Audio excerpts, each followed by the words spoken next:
the psychology of influence. Hi everybody, Chris Giles here from the Factory. I hope you're doing fantastic. If you're in sales, business management, dealing with people, you have to be able to influence people. You got to be able to get them to help make decisions that affect them and you positively, and you got to make sure you know what motivates them, because if you force them into it, you're not influencing them, you're forcing them. So it's understanding this influence that's so important, the psychology of it. Social scientists have figured out there's 8 ways people are influenced heavily, and these 8 ways form most of the identity of most sales are done and communications done. It's as follows. Authority. People tend to take advice from people that seem to have authority on a subject, that they know what they're talking about. So when you're communicating, if you're an authority on a subject, it's beneficial to the consumer, they will generally buy. Reciprocity, the next one. It's the idea people need to return favors. If you do something for somebody else, they do something for you. It's generally a good feeling. People don't like to receive everything for free. They want to help just as much as they're helped. That helps to lead to rapport. It's the idea of making sure you deal with people and share interests with them. Find out about them. Do some research on them. Share people you know, things you do. Share things about your company. But building that rapport makes people feel more comfortable that since you're like-minded in a like way, you may like each other, and therefore there'll be mutual benefit. It'll help to make the decision. Then, of course, there's logic. It's the idea that logic and reasonable sense always wins.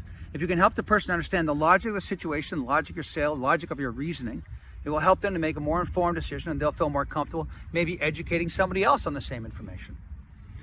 The next one's efficiency. It's the idea that people seek the simplest solution. Demonstrate efficiency with your product, your idea, your communication, and they will generally find it acceptable. They'll find it helpful, actually. Efficiency sees them having better experiences and you providing it. A great reason to accept your idea. Consistency is another one. It's the idea people like consistent behavior, commitments, as well as communication.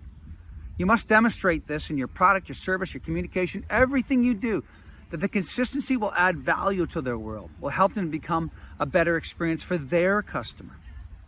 Social evidence is one that's become even more important in this day and age with social media, as the world has changed. Make sure you use testimonials, customers, your website, all your digital material to try and help make decisions, to try and help understand, but also do your research. Make sure you're right, make sure you understand what that social evidence, because if you speak it wrong, you'll be in serious trouble because they'll find it out there. And then, of course, it's scarcity. People want what they can't have. So if you use that technique, you got to make sure you're using it correctly, because if you use it too often, it can wear old on people.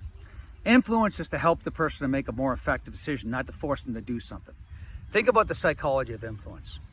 Whether using authority, whether using reciprocity, rapport, logic, efficiency, consistency, social evidence, or scarcity, use them where they belong.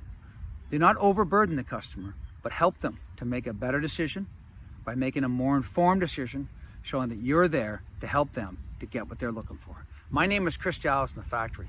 Use the psychology of influence in every part of your world to make it more successful, but particularly in business. Wishing you the best of days, influencing others to make better a better place. Carpe diem.